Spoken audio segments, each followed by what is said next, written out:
ওর জন্য গালিগালাজ না শিখে। এইটা হলো আমাদের কাজ, কেবল এটা এনশিওর করা যে তারা আল্লাহর পক্ষ থেকে যে অবস্থায় আসছে এই অবস্থায় যেন তারা থাকে। এই জায়গাটি আমাদেরকেই এটা আমাদের নির্মাণ করতে হবে। আপনি রাসূলুল্লাহ সাল্লাল্লাহু আলাইহি ওয়াসাল্লাম তিনি কিরকম শিষ্টাচার শিখিয়েছেন দেখুন। আপনি হাদিস শেষে ওই ব্যক্তির উপর, ওই মা ওই বাবার উপর আল্লাহ রহম করুন যিনি তার সন্তানদেরকে শিখিয়েছেন বাবা মার সাথে কিভাবে আচরণ করতে হয়। একটা ভিডিও দেখেছেন আমি, ভিডিওটা হলো বাবা তিনি কি করছেন, বাবা তার বাবার জুতাটা এগিয়ে দিচ্ছেন। এখন বাবার ছোট্ট ছেলে, তার বয়স মনে হয় 3-4 হবে, ওই ছেলে দৌড়ে বাবার জুতা নিয়ে আসতেছে বাবাকে দেওয়ার জন্য।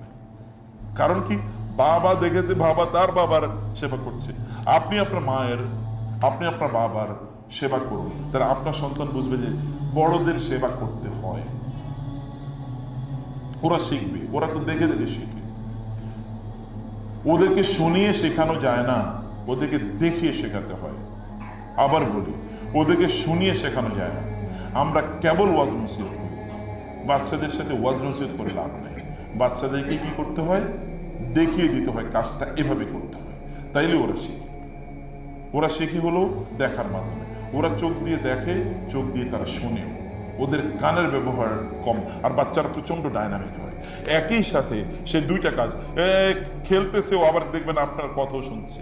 এটা বাচ্চাদের পক্ষে সম্ভব, আমাদের পক্ষে এটা সম্ভব। ফলে তারা ভেরি মাচ ডায়নামিক। এই কাজটি তাদের জন্য করা।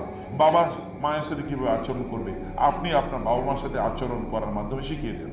আপনি আপনার মায়ের সাথে ফোনে কথা বলেন, বোনেরা শুনুন। আপনার মাকে ফোন দেবেন, আপনার মেয়েটা পাশে বসুক। আপনি তখন মায়ের সাথে লাভিং কেয়ারে কথা বলুন, মা খেয়েছো, তোমার শরীরটা ঠিক আছে। ও তাহলে বুঝবে যে মায়ের সাথে এভাবে কথা বলতে হবে। আপনার বাবাকে ফোন করুন, বাবা যদি না থাকে, বাবা যদি বাসায় আসে তাইলে আপনি আগে বাবাকে ধরে হাত করুন, বাবা একটা চুমু দেন, কপালে চুমু দেন। বুড়োকে চুমু দেওয়া যায় না, আপনি বুড়ো হয়ে গেছেন। আপনি বুড়ো, আমি আমার মায়ের কপালে এখনো চুমু দিই, আমার মা আমার কপালে চুমু দেয়। আমার বাবা নেই, সেই জন্য বাবার কথা বলতে পারলাম না। বাবা একেবারে ছোটবেলা মারা গেছে, যখন আমার বয়স 4। তো আপনাদের মায়েরা আপনাদের মাকে চুমু দেন, আপনার বাবাকে চুমু দেন, আপনারা আপনাদের বাবাদেরকে চুমু দেন। ওরা শিখুক যে বাবাকে চুমু দিতে হয় বা মাকে চুমু দিতে, ওরা এটা শিখুক।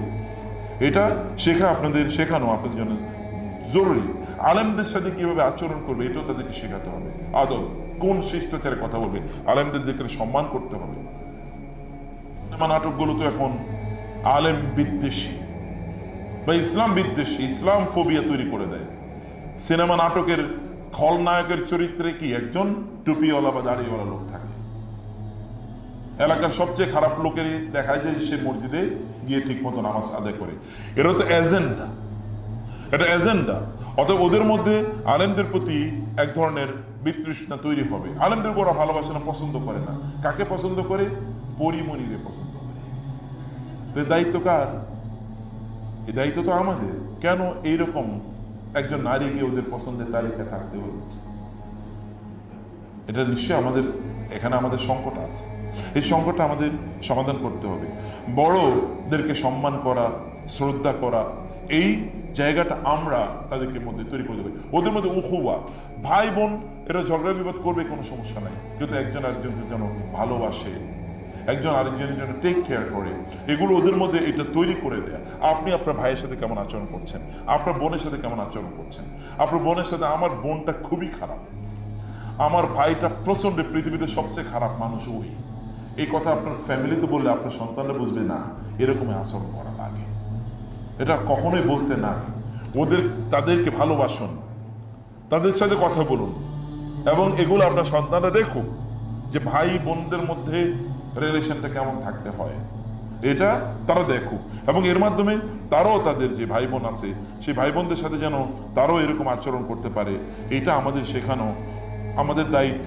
প্রতিবেশীর সাথে কেমন আচরণ করবে, যখন একটু ভালো রান্না করবেন একটু পাঠিয়ে দেন পাশের ফ্ল্যাট। এখন তো প্রতিবেশী মানে ফ্ল্যাটের, ওই ফ্ল্যাটের কারো কাছে আপনার মেয়েটাকে দিয়ে পাঠান, যদি ওইখানে মেয়ে থাকে, ছেলেকে দিয়ে যেন ছেলে থাকে, মানে আপনি এমন ভাবে, তবে পর্দা যেন লঙ্ঘন না হয় সেটাও আপনাকে খেয়াল রাখতে হবে।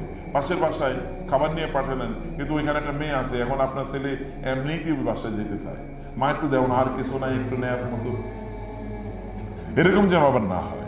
সেটা আবার আপনাকে এনশিওর করতে হবে যে ওই জায়গা পর্যন্ত যেন না চলে যায়। মায়েদেরকে প্রচন্ড চতুর হওয়া লাগে। আধুনিক যুগে বোনদেরকে বললাম, মায়েদেরকে চতুর্মুখী দৃষ্টি লাগে। আপনার সন্তানের দিকে তাকিয়ে যদি আপনি না বলতে পারেন তার সমস্যা কি, তাহলে বুঝবেন যে আপনি মা হিসেবে কিন্তু পিছিয়ে গেছেন।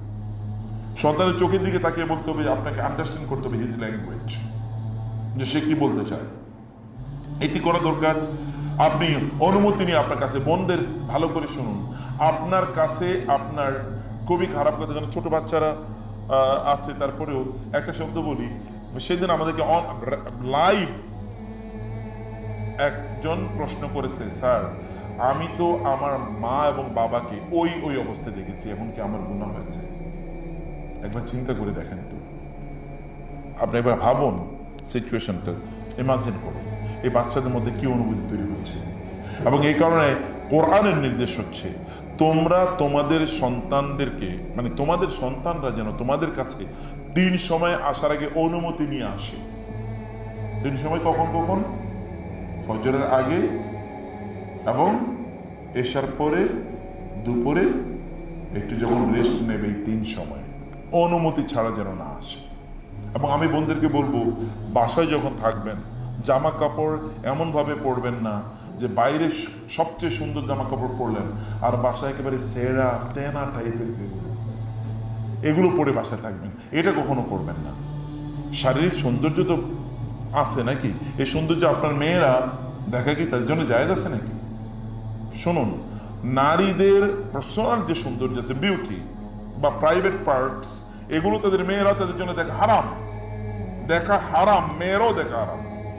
আপনি জামা কাপড় পরিবর্তন করছেন, নিচের অংশ আপনি কাপড় আছে, উপরের অংশ কাপড় না, আপনার মেয়েরা এটা দেখা হারাম, জায়েজ নেই তাদের জন্য এটা। তাহলে আপনি কিভাবে এটা করছেন? তাহলে ওদের মধ্যে লজ্জাশীলতা কেমনে তৈরি হবে? ওদের মধ্যে লজ্জাশীলতা তৈরি হবে না।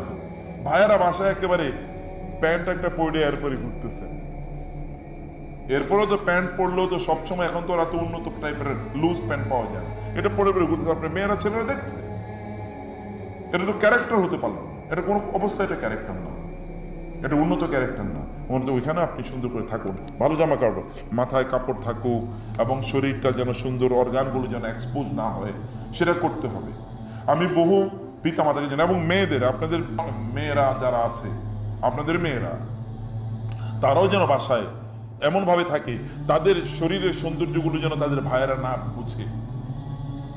এই শরীরের সৌন্দর্যগুলো ভাইয়েরা দেখার পরে, কিন্তু চোখ তো এমন একটা জিনিস, চোখ কিন্তু হারাম জিনিস। আমার নানু আমাকে বলতো, চোখ এমন হারাম জিনিস। ছোটবেলা আমি অনেক ছোট যখন নানুর এই কথা আমার মুখস্থ হয়েছে, বলেছে, আমাকে বলেছে যে ভাইয়া চোখ এরকম জিনিস যে চোখ কিন্তু হারাম, মানে মায়ের দিকেও হয়তো চোখ চলে যায় অনেক সময়। আমি জানি বোনেরা এটা ভালো করে উপলব্ধি করতে পারবেন। বোনরা কিন্তু চোখ দেখলে বুঝতে পারে এই লোকটার চোখ কিন্তু খারাপ। বোনদের আল্লাহ তাআলা সৃষ্টিগতভাবে বোনদের মধ্যে এরকম একটা ক্ষমতা তৈরি করে দিয়েছেন, চোখের দিকে ওই লোক তাকানোর মধ্যে তিনি বুঝতে পারেন এই লোকের তো মতলব খারাপ। তো এইটা আপনাদের, এই উপলব্ধি আপনাদের মধ্যে তৈরি করতে হবে। বাচ্চাদেরকে কিভাবে নির্মাণ করবেন আমি সে কথাই বলছিলাম। ওরা খাবে কিভাবে, সেই খাবারের তৈরি করবেন। আমি বারবার যে কথা বলি, আপনাদের বাসাগুলোকে হোটেল বানাবেন না কাইন্ডলি। হোটেল মানে কি? হিজ হুজ হুজ, যার যখন মনে চায় সে তখন খাবে। একসাথে খান না কেন আপনারা? একসাথে খাওয়াটাকে ফরজ বানিয়ে নেবেন বাসায়, একসাথে খাওয়াকে ফরজ বানিয়ে নেবেন, একসাথে খেতে হবে। একসাথে খাওয়া, একসাথে না খাও তোমার খাওয়ার বাদ আজকে, কেন তুমি সময় মতো খাইতে আসছিলে না? এই সময় খাবার হয়, এটা মনে রাখবেন। সম্ভ্রান্ত ফ্যামিলিগুলোতে, যদি আমি দিনই সম্ভ্রান্ত ফ্যামিলি বলি, তাহলে ওইখানে একটা নির্ধারিত সময়ে খাবারগুলো আপনার দস্তরখানে আসে এবং সেখানে সবাই বসে একসাথে খায়। আর যেগুলো ধরেন যে জায়গায় কোনো ডিসিপ্লিন নাই, মূল্যবোধ তৈরি হয় না, ওই জায়গায় যে যখন ইচ্ছা সে তখন খেয়ে যায়, হোটেলের মতো করে। আপনার বাসা এমন যেন না যায় ওইখানে খাবার রেখা আছে, তুমি গিয়ে খাও, এটা কখনো করবেন না। এই খাবার তারপরে ভালো করে খেয়াল করুন, আপনার বাচ্চা যে খাচ্ছে সে হাত ধুয়ে খেলো কিনা, বিসমিল্লাহ বলে খেলো কিনা, খাবারের প্লেটটা সে নিজে ধুয়ে রাখলো কিনা, হাতটা ভালো করে ধুইলো কিনা, খাবারের পরে দোয়া পড়লো কিনা, খাবারের প্লেটে যেই দিক ইচ্ছে সেইভাবে তারা খায় কিনা, এমন ভাবে খাচ্ছে যে অন্য লোকেরা দেখলে মনে করবে যে জীবনে মনে হয় কোনোদিন খাওয়াই শিখে নাই। তো খাবার শেখানো কার দায়িত্ব ছিল? অন্য জায়গায় আপনার এই বাচ্চাকে নিয়ে তো আপনি যেতে পারবেন না, লজ্জা পাবেন আপনি যে কিভাবে খেতে হয়। রাসূল কিভাবে খেতেন? 3 আঙ্গুল দিয়ে খেতেন। 3 আঙ্গুল দিয়ে ভাত খাওয়া যায় না, ঠিক আছে, 5 আঙ্গুল দিয়ে খান, কিন্তু এটা এই কবজি পর্যন্ত কিভাবে পৌঁছবে খাবারটা? এরপর যে হাত তাকে চেটে খেতে হয়, প্লেট চেটে খেতে হয়, খাবার রেখে উঠতে হয় না, এটা নিষিদ্ধ। খাবার ওয়েস্টেজ করা হারাম। ওয়ালা তুবাযজির তাবযীরা, কুলু ওয়াশরাবু ওয়ালা তুসরিফু ইসরাফ।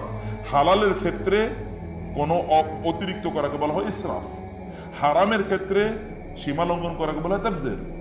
এই দুটোই আল্লাহ তাআলা হারাম করে দিয়েছেন। সেটি নিশ্চিত করা আমাদের দায়িত্ব।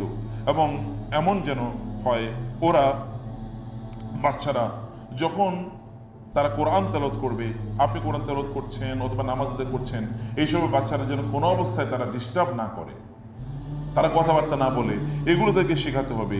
এবং তারা যেন সত্যবাদী হয়, সকল অবস্থায় সত্যবাদী হয়। আপনি তাকে ভয় দেখাবেন না যে সত্য বললে এরপরে মাইর শুরু হইল, তাহলে তো জীবনও সত্য বলো, তো মিথ্যাই বলবে। সত্য বললে ওকে ঠিক আছে, তুমি সত্য বলেছো, থ্যাংক ইউ ভেরি মাচ, আমরা এটা লেট আস ফরগেট ইট, তাহলে ও সত্য বলবে, তাহলে আপনি সত্য পাবেন। সত্য বলার পরে যদি আপনি তুমি কাজটা করছো, মা করে ফেলছি, সরি, সরিতে আর কোনো কাজ, এই লাঠিটা নিয়ে আয়, তাহলে তো ও আর জীবনে সরিও বলবে নাকি, আর স্বীকারও করবে না, ও তো এখন গোপন হয়, এটা লুকানোর চেষ্টা করবে। সে কারণে তাকে সত্য বলায় এনকারেজ করা, অনুপ্রাণিত করা, এটি আপনার জন্য কাজ, এটি আপনাকে করতে হবে। এবং গোপনীয়তা, বাসার গোপনীয়তা রক্ষা করুক। আপনার মা শোনেন, ইদানিং যে আধুনিক কালে যেটা হচ্ছে, মায়েদের কথাগুলো বাচ্চারা ফ্রেন্ডদেরকে বলে দেয়, আমার মা তো একেবারে পছন্দই হয় না, এত ডিস্টার্বিং, এত বেশি চাপের মধ্যে রাখে।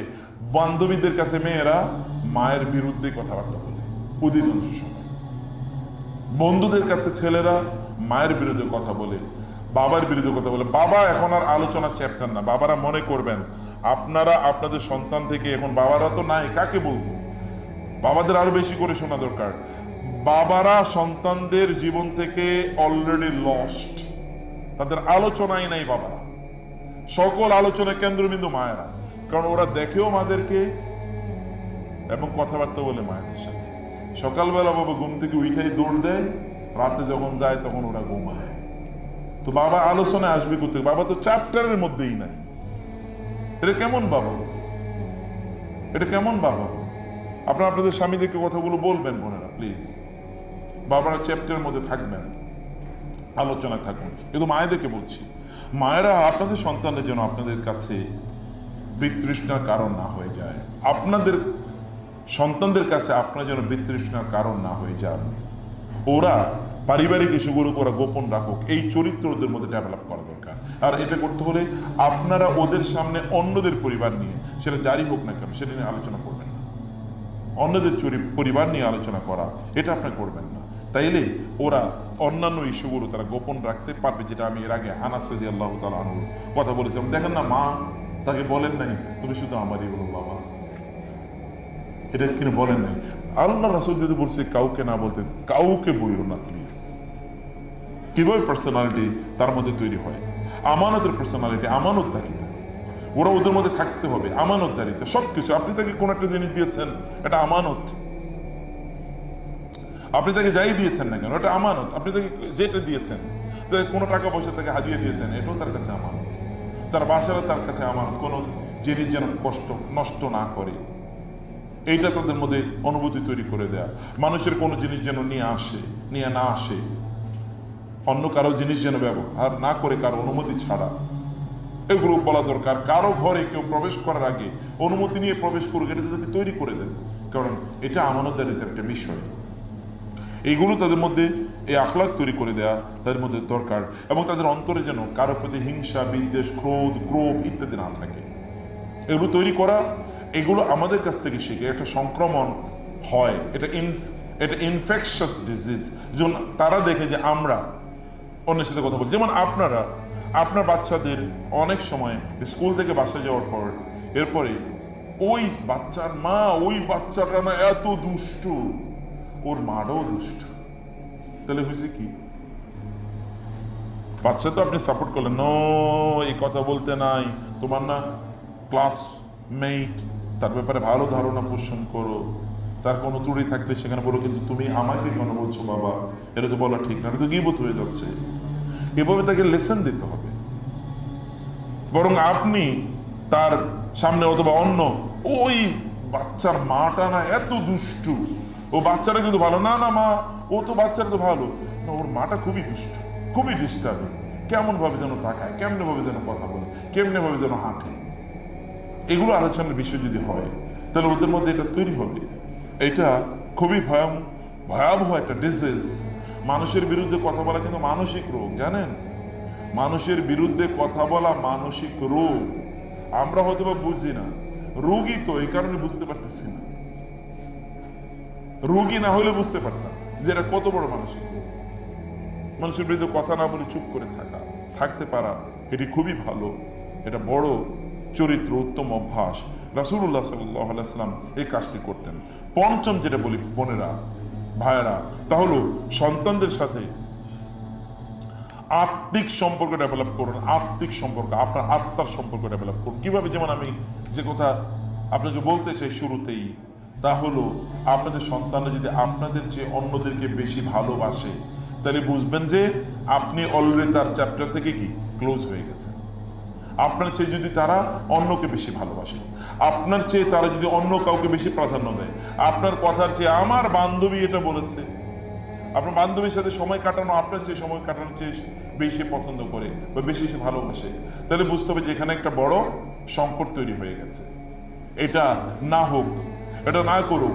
আপনার সন্তানরা, বাবারা বাসায় যাওয়ার পর আপনার সন্তানরা আপনার সাথে দৌড়ে আসে না, কথাবার্তা বলতে আসেন। আপনি ডাকলো 3 বার 4 বার ডাকলে তারপরে আসে, তার মানে আপনি আসলে তার সাথে র্যাপোর্টটা বিল্ডিং করতে পারেন না, রিলেশনটা তার সাথে আপনি বিল্ডিং করতে পারেন না। করার জন্য কি করতে হবে?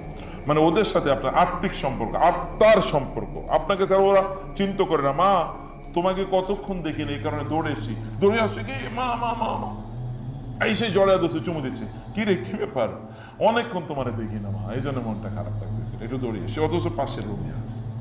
এটা একটা র্যাপোর্ট বিল্ডিং। বাবারা বাসায় যাওয়ার পর সন্তান দৌড়ে এসে চুমু দিল, আব্বু তোমার জন্য অপেক্ষা করতেছিলাম, এত দেরি করলে কেন? অল্প একটু দেরি করলো কেন?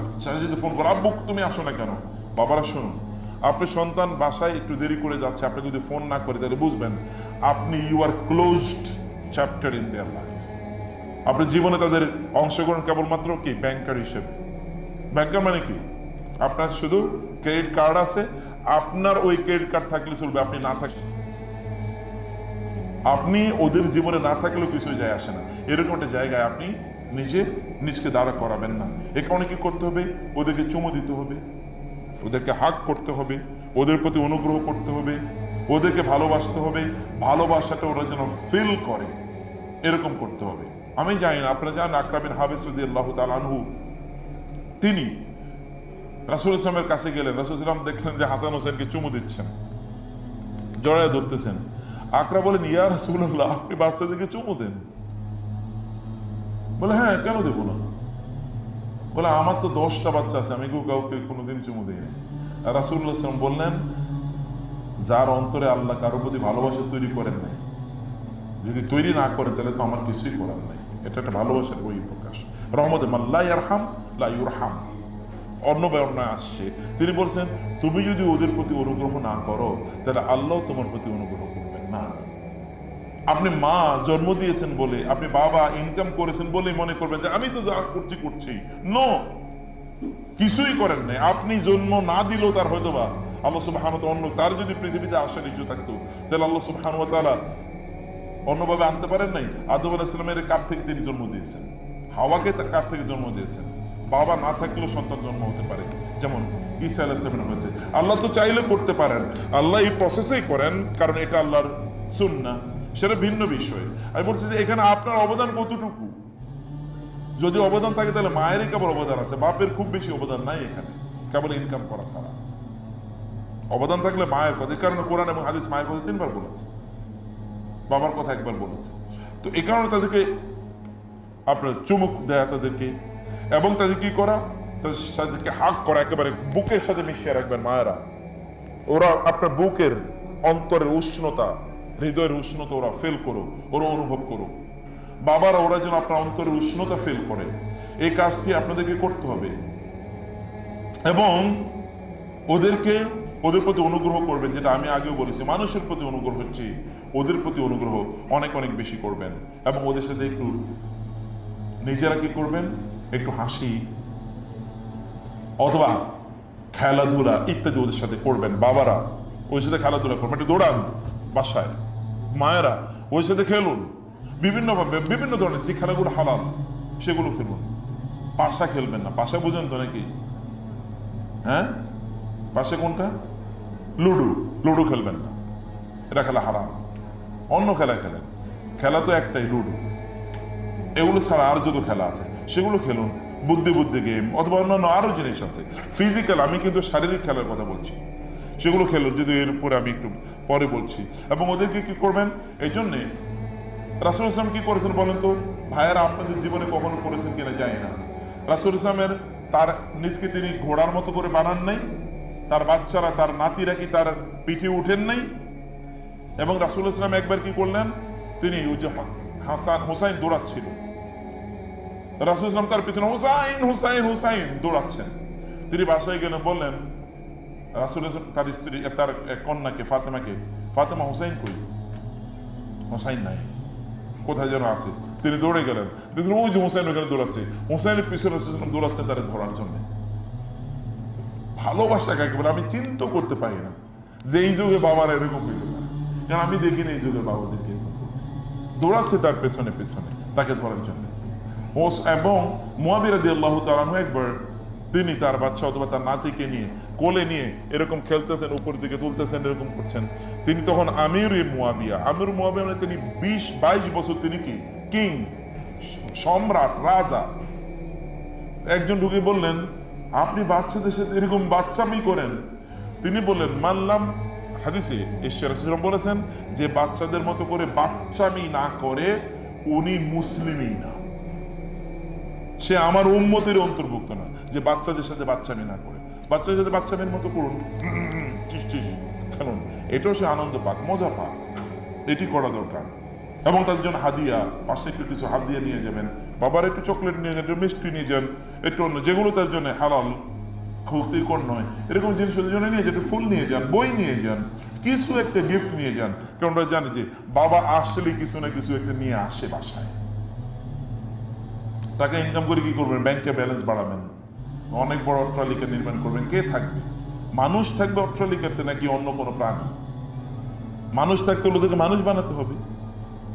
এটি ওদের জন্য হাদিয়া গিফট দেবেন, বোনেরও দেবেন হাদিয়া। বাচ্চাদের জন্য করুন, বাচ্চাদের জন্য কিছু মায়ের সবচেয়ে প্রিয় জিনিস সেটি আপনি করুন। ওদের মাথায় হাত বুলিয়ে দেয়া, এটি একটা কাজ। ওদেরকে বাচ্চা যখন স্কুলে থেকে বাসায় যাবে, বোনদেরকে বলি, যখন বাসায় যাবে আপনাকে দেখে যেন এমন মনে হয় আপনি দৌড়ে আসছেন ওকে দরজা ধরার জন্য, বাবা তুমি এসছো, অনেক কষ্ট হয়েছে না, কোনো সমস্যা হয়েছিল স্কুলে বা মাদ্রাসায়, সমস্যা বলেন। আপনি যখন বাসায় যাবেন ভাইয়েরা, বাসায় বলুন আজকে তোমার স্কুলে কি কি হয়েছিল বলো, গল্প করুক, নেবো আধা ঘন্টা গল্প বলুক। আমার ছোট মেয়েটা গল্প বলে হচ্ছে ইয়ের দিকে তাকে, ফ্যানের দিকে তাকে, আজকে আমাদের স্কুলের ফ্যানটা কাজ করে না, এরপরে এসির দিকে, এসিটাও একটু ডিস্টার্ব করছিল, এরপরে দেয়ালে দিয়ে তাকে, দেয়ালে একটু স্বেচ্ছাতে ভাব, মানে যেটা সামনে পড়ে এটা নিয়ে আলোচনা করে। গল্প করুক না, যে কোনো গল্প করুক, কিন্তু গল্প করার জায়গা নিয়ে আসেন তাকে, কোনো একটা জায়গায় সে আপনার সাথে একটা ইন্টিমেসি তার তৈরি হোক, এক ধরনের ভালোবাসা তার তৈরি হোক, ওকে ইস্তেকবাল করা। আমি একবার একজন আলেম, খুব বড় একজন আলেম, ওনার বাচ্চা পড়তো একটা মাদ্রাসায়, বলে যে প্রতি সপ্তাহে যখন ও বাসায় আসতো তখন ভাই বোনরা ওর রুমটাকে মনে হচ্ছে যেন রাজা আসতেছে রাজার মতো সাজিয়ে রাখতো, বা এই সাজিয়ে রাখতো। আমার বাসায় যেটা হয় সাধারণত, তাহলে যে ছেলে অথবা মেয়ে কোনো একজন হয়তো বা কোনো একটা বাসা থেকে কয়েকদিন পরে বেড়াতে গেছে বা এরকম কিছু, অথবা তার একটা কিছু অর্জন হয়েছে, তো তার ভাইয়েরা, ভাই একজনই, বোন, এরা মিলে কি বলে ওই রুমটাকে বেলুন টেলুন ইত্যাদি সাজিয়ে রাখে। ও রুমে ঢুকে দেখে অসাধারণ, তো সুন্দর, তো এটা এক ধরনের তাদের মধ্যে র্যাপোর্ট বিল্ডিং। এটা আপনাদের কি করতে পারো তো আর জানে না, এরকম একটা ইন্সপিরেশন তাদের মধ্যে তৈরি করে দেয়া এটা দরকার। ওদেরকে না দেখলে আপনি কিছু কাজ করছে, যেমন ভাইয়েরা আপনি কম্পিউটারে কাজ করছেন বা অন্য জরুরি কিছু, কিছুক্ষণ পরে উঠে ওর রুমেই যান, অনুমতি নিয়ে যাবেন যদি সে অ্যাডাল্ট হয়ে যায়। যাওয়ার বলে আর কেন তোমাকে অনেকক্ষণ দেখি না, তো একটু দেখতে এসছি, তোমাকে অনেকক্ষণ দেখিনি, আপনি রান্না করেছিলেন অনেকক্ষণ, দৌড়ে গেলেন, কি করছো তোমরা বাবারা, গিয়ে দেখেছেন ওরা বসে আছে, ওকে ফাইন, তোমাদেরকে একটু দেখে গেলাম। এতটুকু ওরা বুঝুক যে আপনি তাদেরকে প্রচন্ড ভালোবাসেন, এবং বিশেষ করে মেয়েদের প্রতি অনেক বেশি দায়িত্বশীল হবেন। মেয়েরা, রাসূল ইসলাম কি বলেন নাই, কারো যদি 3 জন মেয়ে থাকে তাদেরকে উত্তম করে প্রতিপালন করে, তাহলে আমি এবং তারা জান্নাতে এরকম থাকবো। এবং কেউ একজন বলেন, ইয়া রাসূল 2 জন মেয়ে, বলে হ্যাঁ 2 জনের জন্য। আর একজন অন্য একটা সহিহ হাদিসে এসে যদি মেয়ে একজন হয়, তিনি বলেন একজনের জন্য একই কথা প্রযোজ্য। মেয়েদের জন্য স্পেশাল কেয়ার এটা বেশি জরুরি, কারণ মেয়েরা তারা শরীরের চেয়ে হার্ট দিয়ে বেশি উপলব্ধি করে। মেয়েদের যদি তা না হতো তাইলে কোনোদিন তারা মা হতে পারতো না। মায়েরা আসলে দেখবেন ফিল করে হলো হার্ট দিয়ে, হার্ট, শরীর দিয়ে না। এ কারণে এই সন্তান এত কষ্ট করে পেটে ধারণ করার পরেও, সন্তান যখন জন্ম হয় তার এত কষ্টের পরেও, তারপরে সন্তানের দিকে তাকে তার সব কষ্ট দূর হয়ে যায়। মা কোনোদিন বলে নাই এত কষ্ট করে তোমার পেটে ধরলাম, কোনোদিন উচ্চারণও করে না, এটা তার মাথায়ও নাই, এভাবে তিনি ভুলেই গেছেন অত কত কষ্ট তার হয়েছে। এ কারণে মেয়েদের প্রতি স্পেশাল কেয়ার আমাদেরকে দিতে হয়, কিন্তু কোনো অবস্থায় যেন এমন না হয় যে সন্তানদের কাউকে একটু বেশি ভালোবাসতেছেন, কাউকে একটু কম ভালোবাসছেন, এরা যেন ওরা উপলব্ধি না করে আমার মা তো ওরে বেশি পছন্দ করে, আমার বাবা তো ওরে বেশি পছন্দ করে, এটা যেন না হয়। আপনাদেরকে ওদেরকে ভালোবাসা, সমানভাবে ভালোবাসা, যে যতটুকু পাওয়ার মতো ভালোবাসা, এটুকু তাদেরকে ভালোবাসবেন। তাদেরকে ভালোবাসার ক্ষেত্রে কোনোদিনই